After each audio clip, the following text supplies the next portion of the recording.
Pagaran patepang jeung diri anjeunna asih putos lami teu manggih nu saati anjeunna jol datang mere palolongkrang dina hate.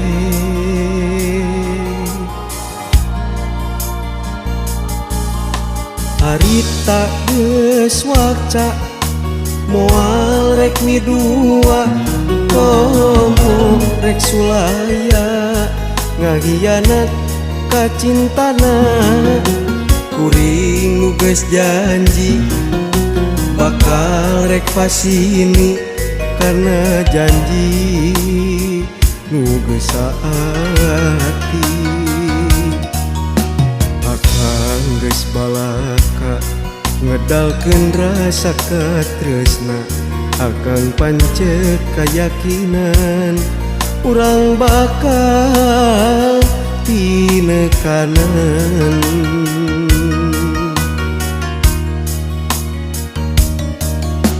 Asih nu pamungkas nu hamo bisa dipungkas katresna nu nyacas moal aas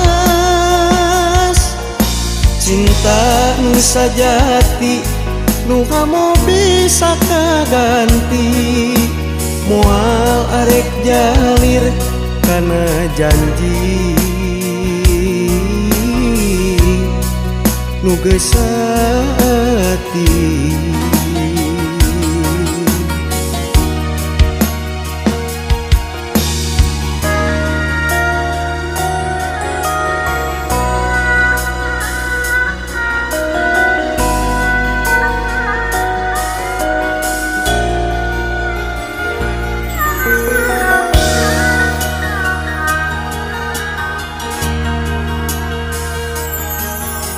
Harita geus waca moal rek midua komo rek sulaya ngahianat ka cintana kuring nu geus janji bakal rek pasini karena janji nu geus saati.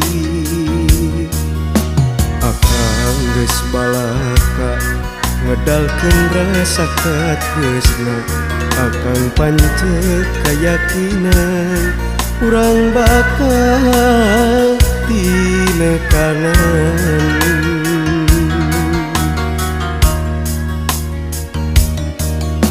Asih nu pamungkas nu hamo bisa dipungkas katresna nu nyacas moal aas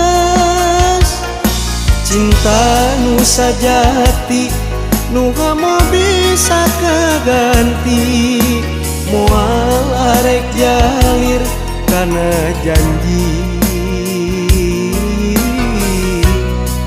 nu geus saati.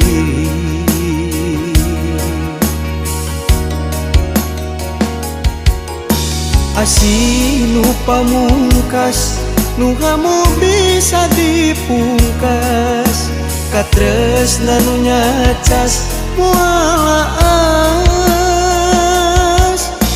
cinta nu sajati nu hamo bisa kaganti moal arek jalir kana janji nu geus saati.